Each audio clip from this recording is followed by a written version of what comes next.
Welcome back to Exquisitely Aligned. I'm Gina Meyer-Vincent, your host and your personal soul shifter, here to help you define and design the future you desire and deserve. The one where essentially you become exactly what's missing in the world. And that's exactly what my guest today has done. Welcome today. I'm excited to share this time and introduce you to the beautiful Julie Kraschinsky. Julie, a seasoned coach with nearly 30 years of experience, champions a heart-centered approach, which we love here, to coaching entrepreneurs through prosperous business journeys. Transitioning from direct sales leadership in 2021, she founded the Joyful CEO Life Community, sharing principles for a life and business filled with ease and joy.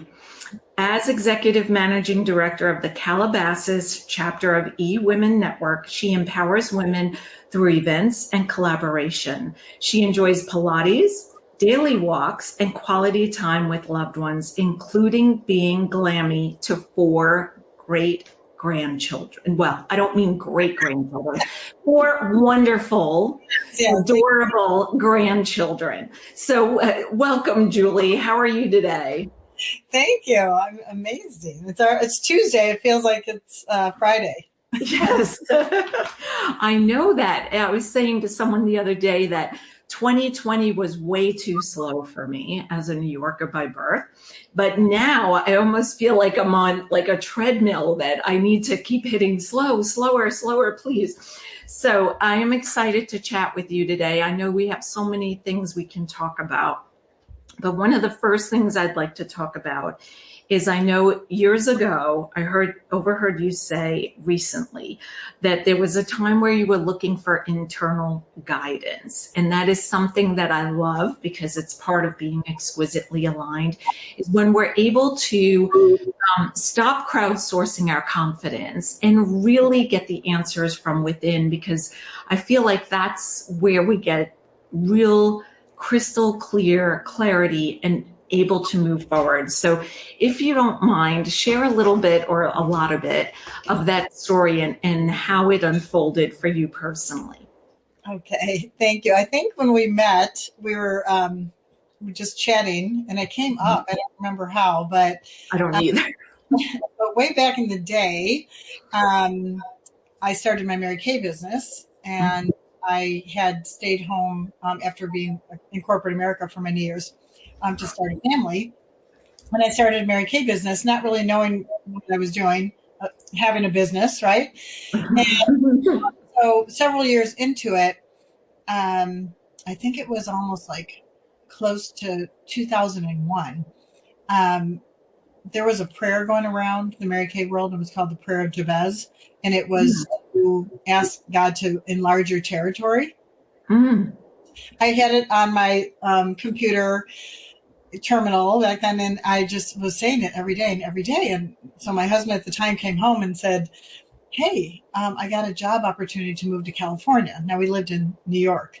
And I'm like, oh. And I had said no to multiple before, because I'm like, no, I've lived here my whole life. My friends are here. My family's here. Right. My cousins. Right. And I'm like, no, we're not going. And so he came home and he said, hey, I got this opportunity. It's like a 2 to 3 year obligation. What do you think about it? And I'm like, oh my gosh, we've got to go. And he's like, what? And I go, I've been saying this prayer of Jabez, asking God to enlarge my territory. And I was not thinking nearly as big as he was for me. Just surrounding cities, maybe another state. Wow. I'm like, we got to go. I'm trusting my instinct. I'm trusting, my inner guidance system. And so we did. We packed up. And I love it. And it probably came up because maybe I said that I'm newer to California via New York to Charlotte than to here.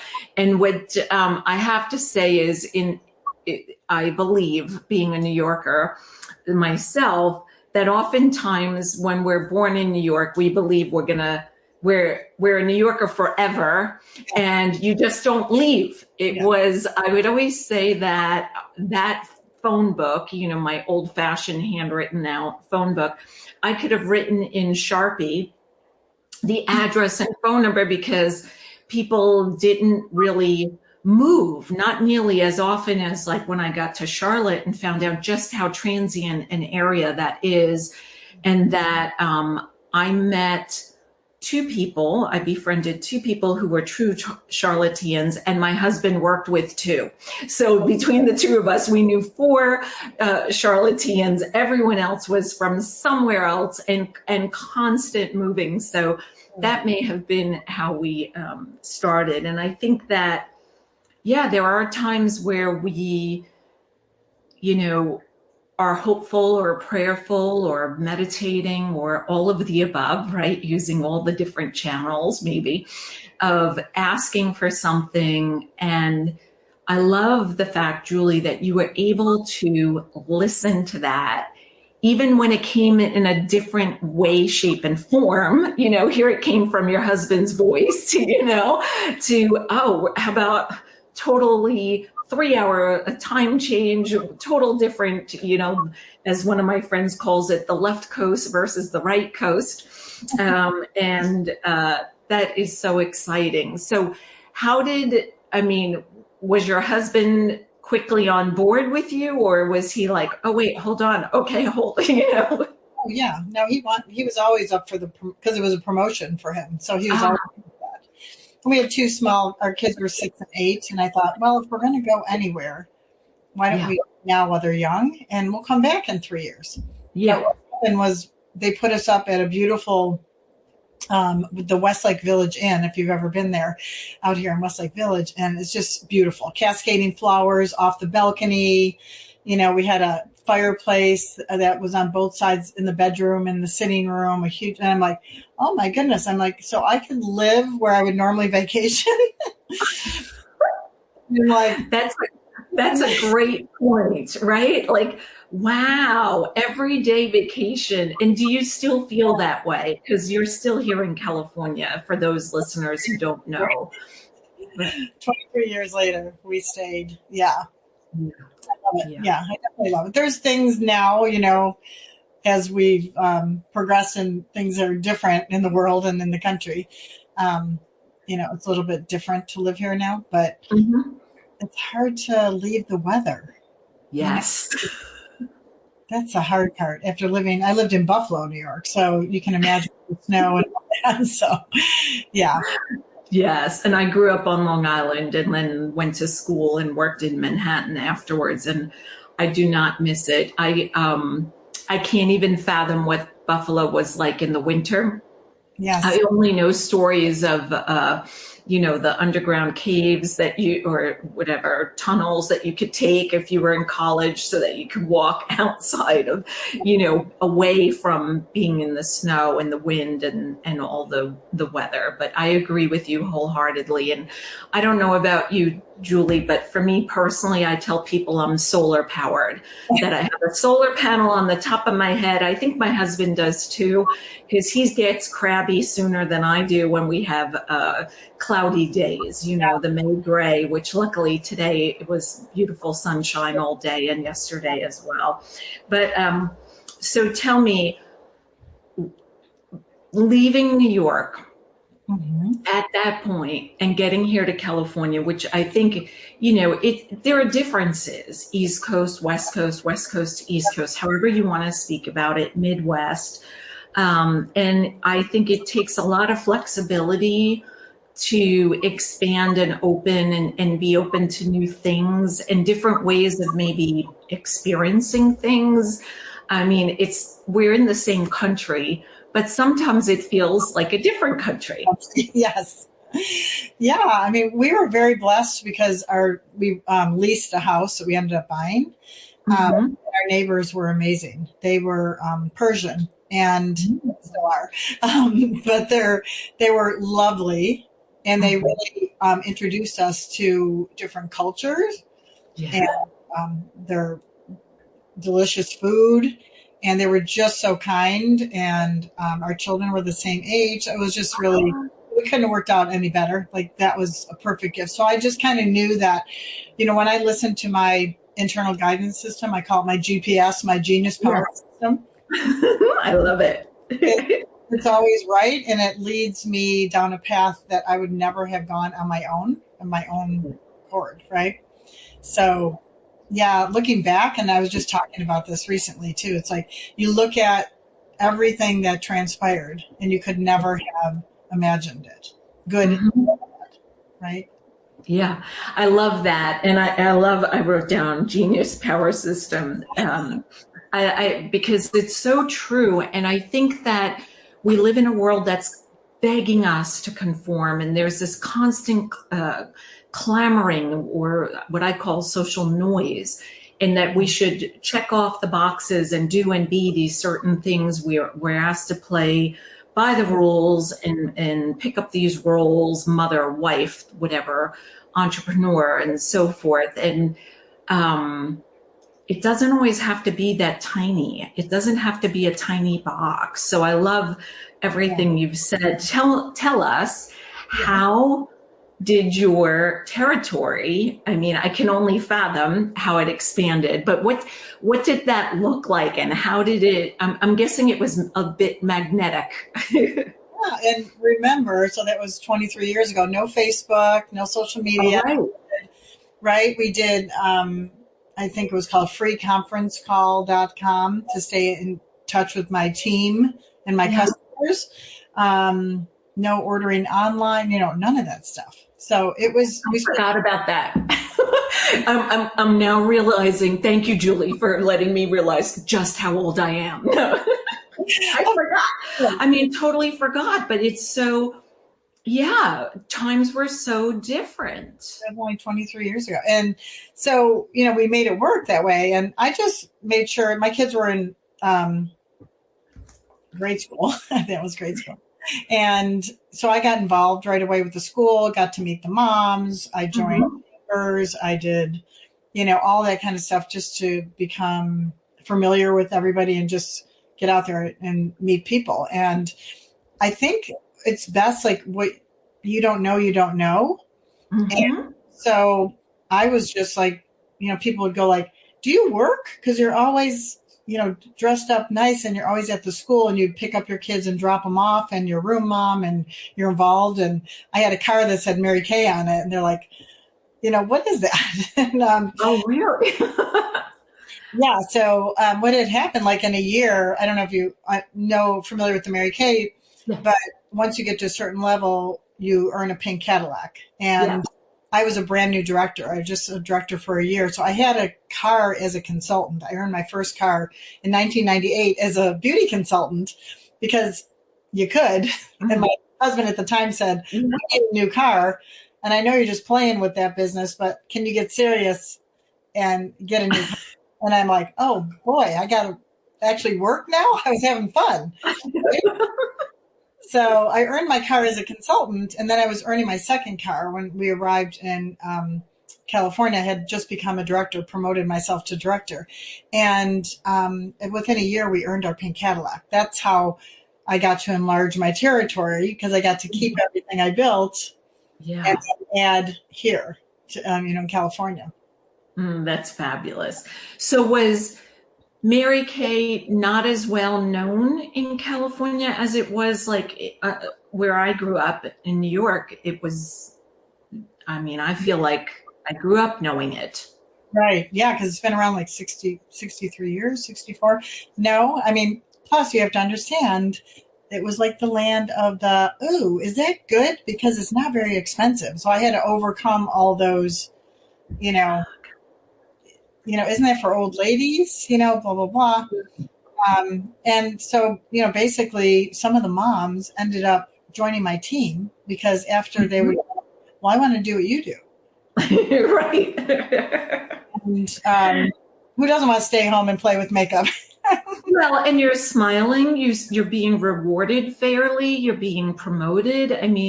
You're able to do all these wonderful things like you did in corporate America previously, but also be able to be there with your kids, especially when they need you the most, right? And I think when they're younger, they really need some guidance, hand holding, I want to say limitations, all the things, expectations, hugs and kisses. And you were able to do all of that and be at the school where the other kids knew you as well, which I always think is nice. When you get to know the other children, they know you.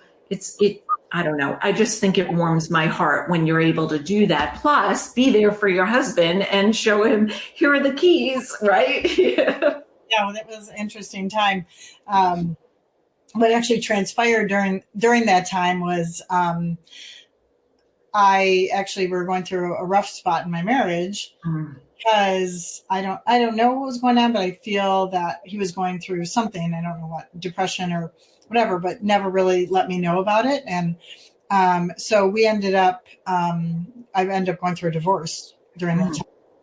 Wow. Well, I just got goosebumps, Julie. Yeah. Unexpected. That's a story for another time and not for the air. Yeah, no, but it does, just to give a voice to that, because this is Mental Health Month. Sure. And I think that back then, and even still now, I think especially for men, even my husband, there are moments where I'm like, you know what you need to do. And for him, I want to say it's easy. And I don't mean easy that, it's in his control. He needs to exercise. He's a double organ transplantee on a lot of medicines.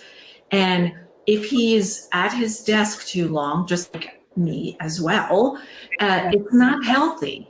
Yeah. And for him, just being able to, I always tell my clients and my husband, he doesn't listen though.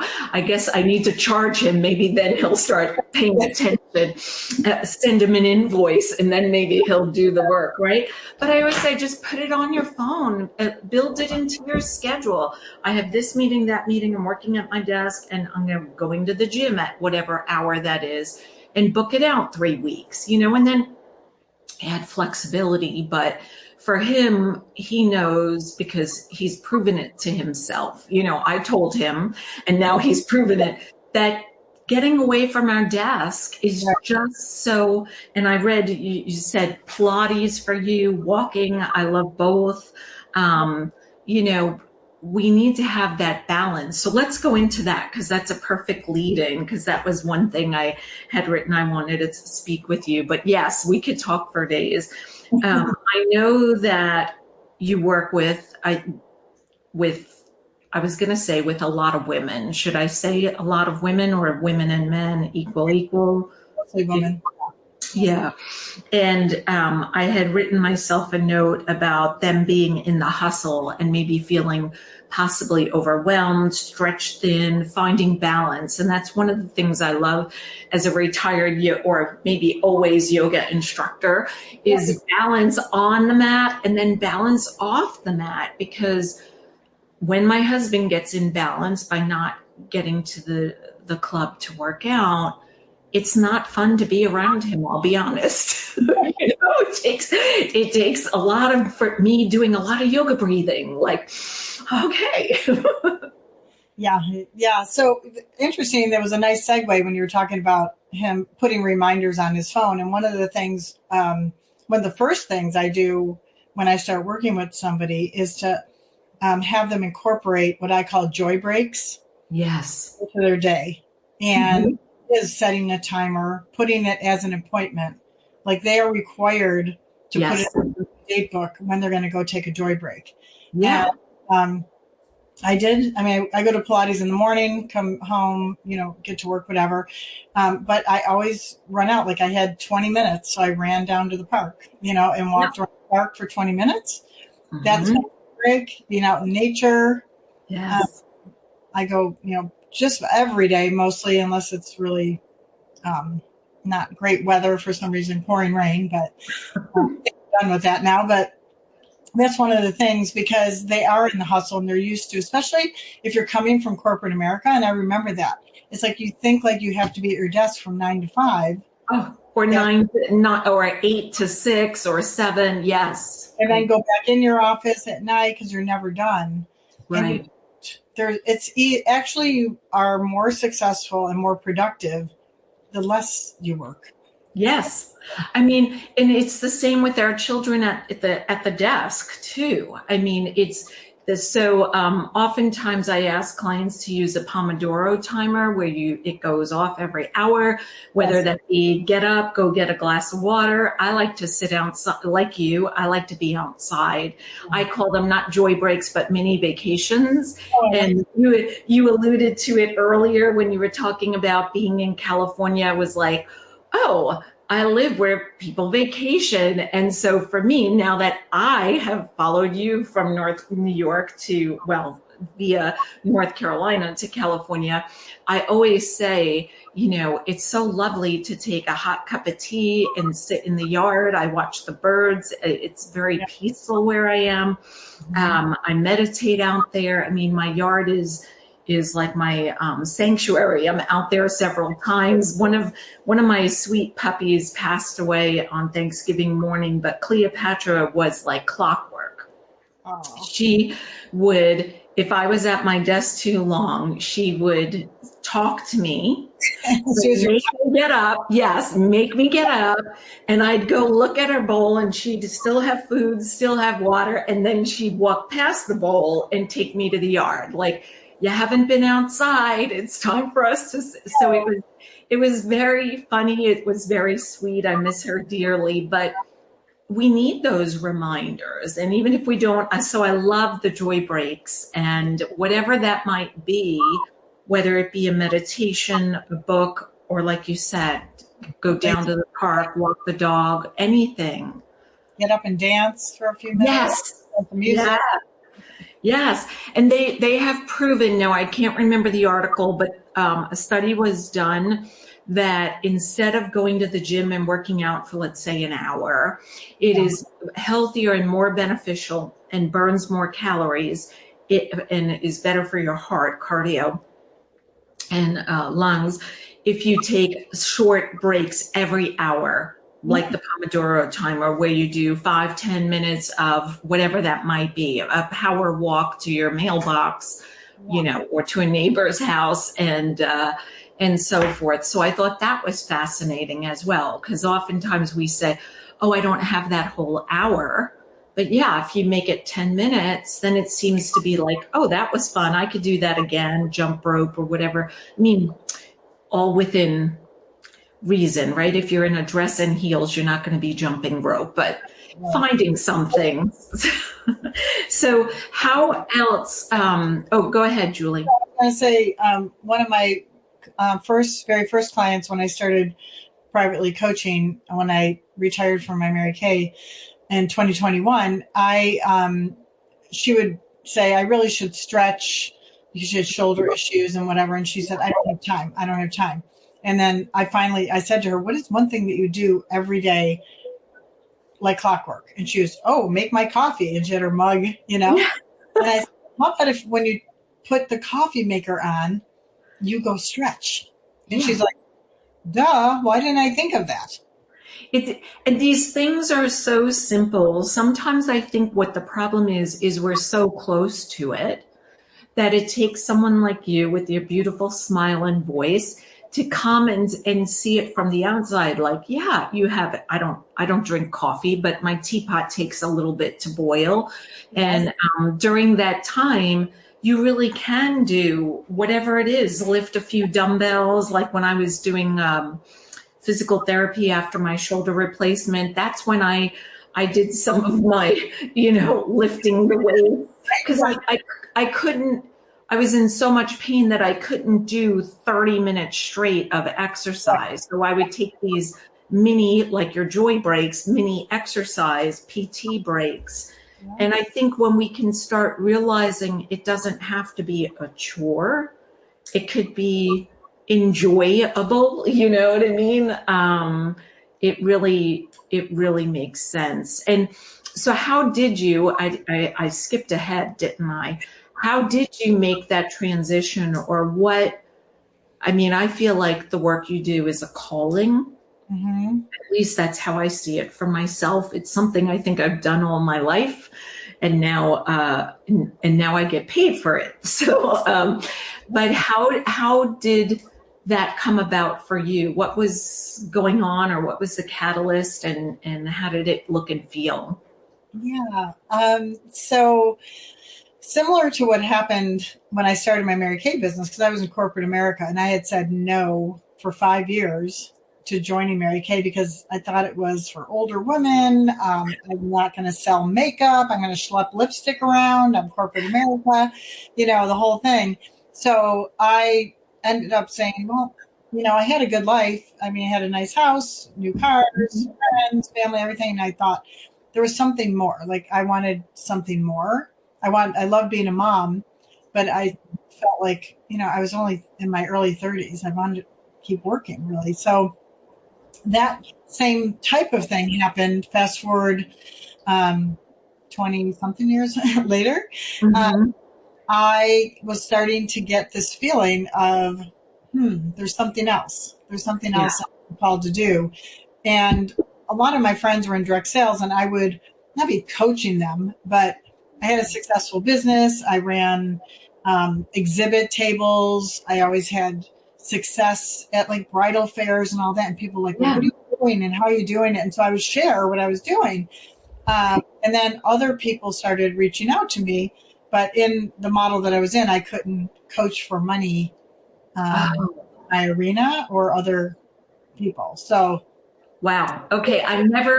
You know what? I'm glad you said that. I'm guessing other people didn't realize that either. I never realized that. That is, you just like, sorry to be so shocked. Is there smoke coming out of my ears?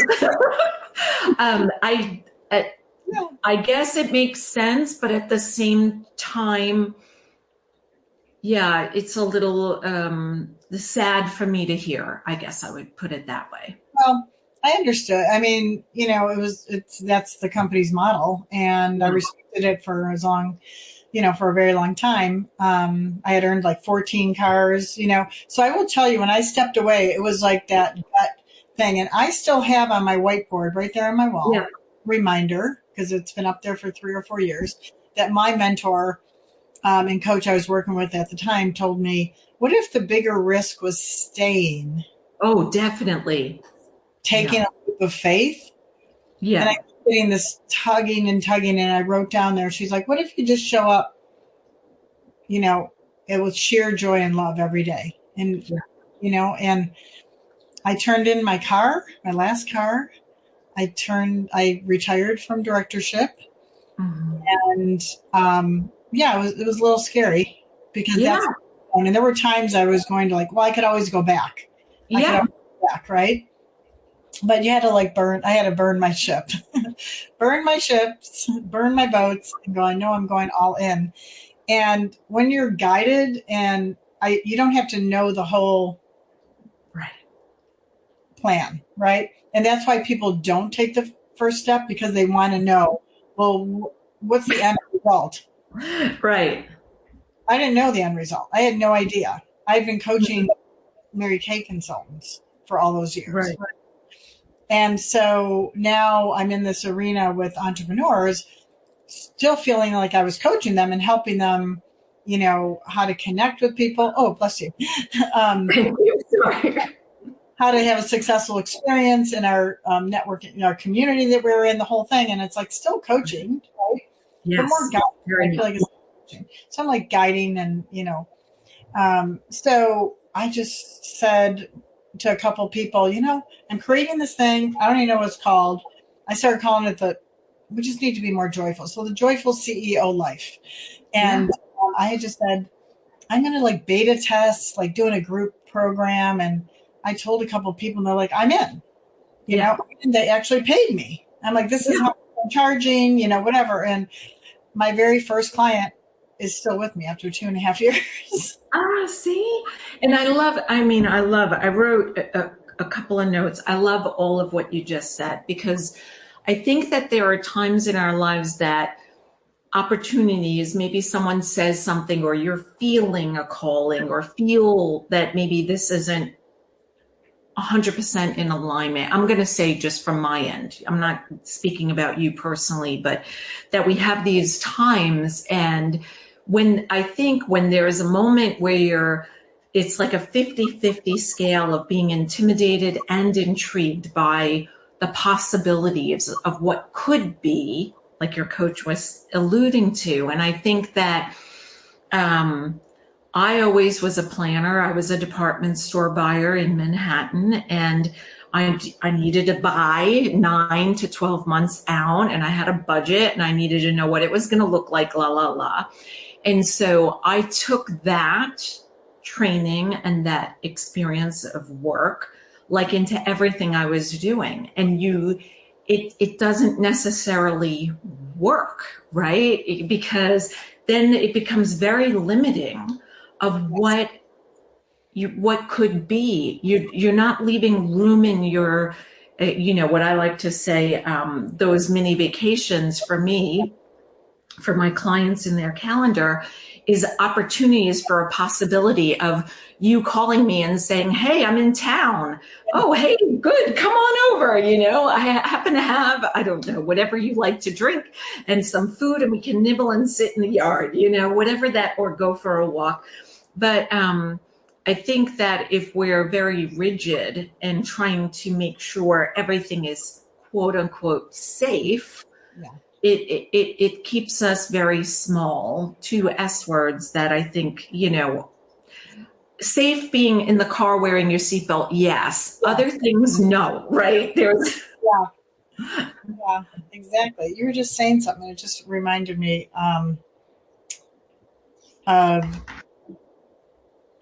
I can't remember now what I was going to say. I think it was more of like creating, like you said, creating space in order for those ideas to drop in. Because when you're so, yes.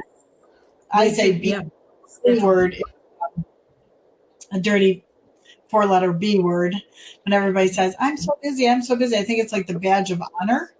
And I never say that anymore. I remember Sandra Yancey pointed it out. I think it was Mark Cuban said it, or Jeff Bezos, somebody said it. And she said it like 4 years ago, and I haven't used it since. I typed it today in somebody's post, and I said, oh my gosh, I can't believe I used that word. But well, go ahead. No, I'm with you. I think that sometimes when we're overscheduled and we're so busy, I mean, when I hear somebody that they're so busy, I feel sorry for them. And I'm like, I'd love to offer you, I did this, we were at a charity function on Sunday, and a woman told me she was so busy that she left her other job. She has more than one job.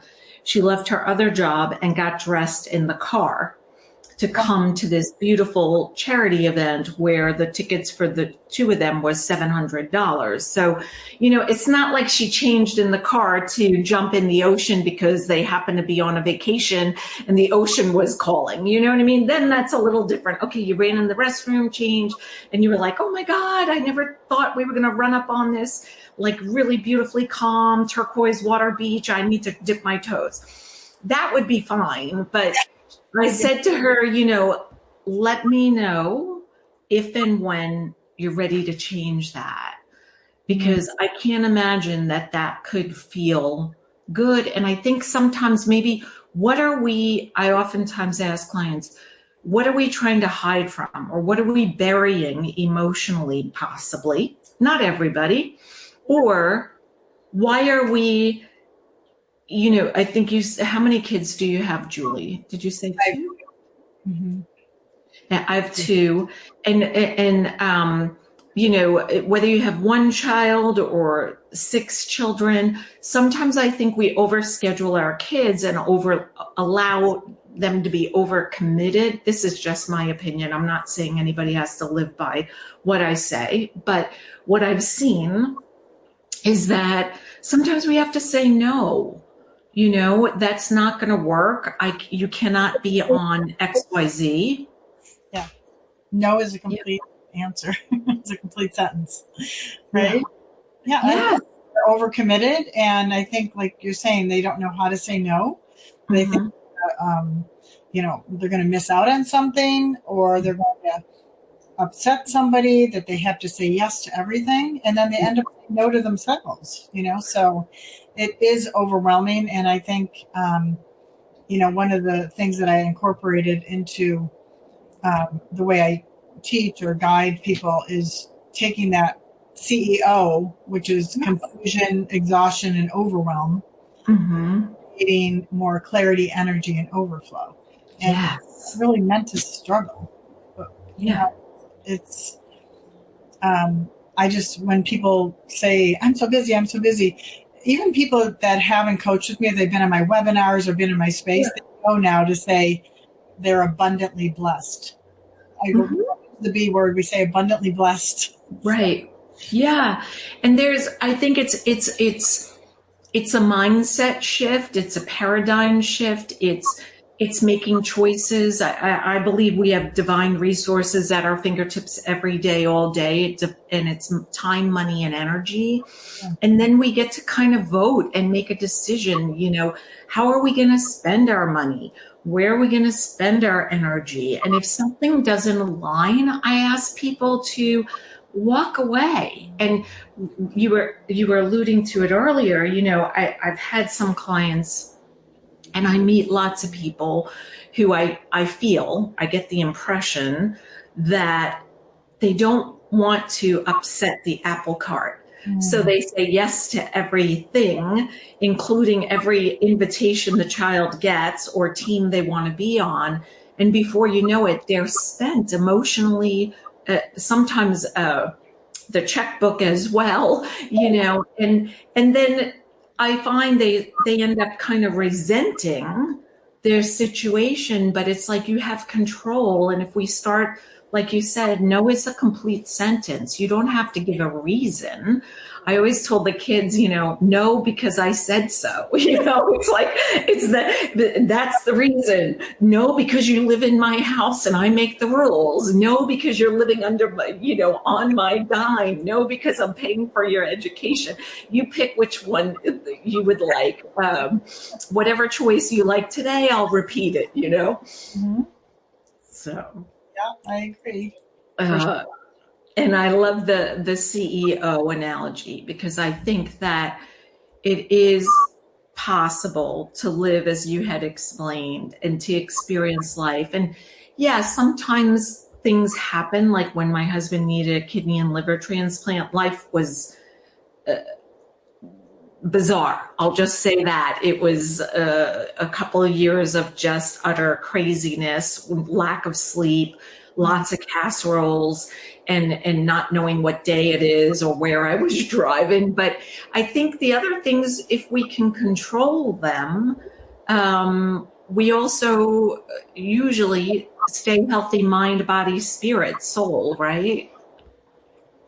Definitely. Yeah, it's, life does throw you some curveballs, and so, you make a choice of how you're going to spend your time. I just talk to people all the time too, and it's like, can you drop the story? Like, what story do you keep telling over and over again? I hear you telling not only me, but other people, and you've been telling that story for a number of years. Like, what story are you willing to drop?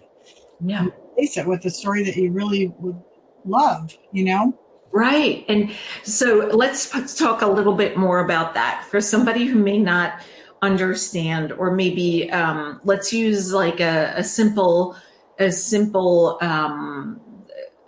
if you can think of a quick, simple story that doesn't use anybody's names, but yeah, you know what I mean? Like, I'm not asking you to share private things, but just a simple one. Oh yeah. Cause I hear, let's see, I hear, a lot of times, the big thing I always hear is there's no money. I have no money. There's no money on my account. No, there's no money there. So I'm telling you, there is no money. I'm like, hey, just the more you tell yourself that, you're going to keep seeing. Prove it. I think that's a great one. That's a perfect one. And I like to tell, in one of the cards in this deck or deck 2, I can't even remember, is money. And that money is an energy. Yes, we make it. It's an exchange. Right. And so the other thing is when we run out of money, they print more, you know? So it's like this never ending, and it's an ebb and flow. I think the other thing is we don't want to hold on to all the money and be stingy and not hire people. You know, I'll give a quick example. We had something that needed to go to the dump. And yes, my husband could have loaded it into the back of the SUV, put the seats down, gotten it there, whatever. But there is a local, he now graduated at the same high school as my daughter, but lives in the neighborhood. On our little neighborhood Facebook page, he does dump runs. And, you know, I told my husband, this is what's happening. He will be picking up at 7:30. So go through and look and see if there is anything else that might need to go, because I'd like it out of the garage right away. And, you know, he's like, well, I could have done that. Yes. But you know what? You have the money and you can hire a college student who brought his friend, and they both made money. You know what I mean? And we had a lovely conversation. It was fun. They were smiling. I was thrilled because now I could dance in my garage. No, I'm teasing. It was not a lot, but it was like right in front of my car. And I was like, this should not be here. I'd like it free, you know. But yeah, I think that's a great example. And I think sometimes when I was teaching yoga, just going back decades, we call it the monkey mind. We each have it. And what we say, right, we draw to us, whether it's positive or negative, what we focus on. Just like if we ask somebody, don't think of a pink elephant or whatever the saying is. Yeah. And I think it's important that we start with the voice in our head and change the programming. I mean, just like you can change the channel. Well, maybe people don't know what that is anymore. I was going to say on the radio, but you can not a radio. You can change your Sirius XM station. How about that? But yeah, it's, I love that, Julie. And I agree completely. We have so many things. So I'm going to ask you, I'm looking at the clock and I know I need to let you go, but you have wonderful ways of working with people. And I'd love to see if you could share now. All of Julie's information will be in the show notes, so you can find her there. But I'd love to give you time to explain. Yeah. So, well, if you were local in California here, I'm having a 2-day beach retreat next weekend. So I'm excited about that. It's my first 2-day. I did one in November. It was a 1-day, and everybody asked to stay overnight and do something else. So I'm excited about that. But I've shifted to doing from group coaching to one-on-one coaching. Mm-hmm. I know sometimes people do one-on-one first and then go in the opposite of what I'm doing. Mm-hmm. But I went the opposite way. I started with group, and now I'm doing one-on-one sessions because they're getting so much more out of it. And I think people are looking for quicker results. Yeah. And more customized guidance and coaching. Mm-hmm. So that's what I do. I'm also doing in the month of May, gifted coaching sessions where you can have an hour, and it's just whatever comes up. I'll ask you questions, whatever. One thing that you might want to create, overcome, or just something that or accomplish. Yeah. So simple, no sales at the end, just pure gifted coaching sessions. So. I love that. That's awesome. Yeah, I'm with you with one-on-one. I do the same. I only take a few people at a time, X amount of people within a year. And I think that the New Yorker in me loves to go deep and fast and furious and really be able to help, high achievers who touch many different people's lives, in a big way, and then it just ripples. I've been in some groups for like social media training, etc., and I just wanted to poke my eyes out because I didn't want to. I didn't really feel like I needed to hear at a $10,000 premium about someone else's business or someone else's struggle with how they get the computer on. Now, I'm teasing, but you know, everybody's at a different level. Everybody's at a different field. I realized very quickly, I very much value my time, my money, and my energy, and it just didn't work for me. Why would I think it would work for a client of mine? And so I agree with you, and I know how deep you can go when it's very private and very personal. So I love that, Julie. So I'm going to pull a card from the deck of Opening to Possibilities. I did do a shuffle before we started. I'm going to just do one more quick one. There we go. So Julie, if you can, as I thumb through, just tell me when to stop and then tell me which card it is in case my thumb is on the wrong one, and I'll read it for you. Okay, I'll start now. Okay. Stop. Is it this one or this? The sunflower one. Yep. And it's in your left hand. Yeah, this one. Of course, this is you. It's blissed out. Blissed out. Blissed out means to be ecstatic, blissful, and euphoric. And it's part of my my LLC, Blissed Out. So what is your definition? What creates this feeling for you? How does it manifest in your life? You can answer 1, 2, or all 3. So again, blissed out means ecstatic, blissful, and euphoric. What is your definition? What creates this feeling for you? And what does it how does it manifest in your life? Blissful. Blissed out. I never heard that before. That was kind of cool. I just feel that you are in alignment with what you're supposed to be doing. It's just a natural feeling of peace and calm. And there's a knowing, there's just a knowing that it's all working out the way it's supposed to. And really, that's what I've been experiencing, really mostly in the last couple of months, where I've really embodied my style and who I am and who I am to serve, and not comparing myself to everybody else. I love that. Yes, it's and that's exactly what we stand for here at Blissed.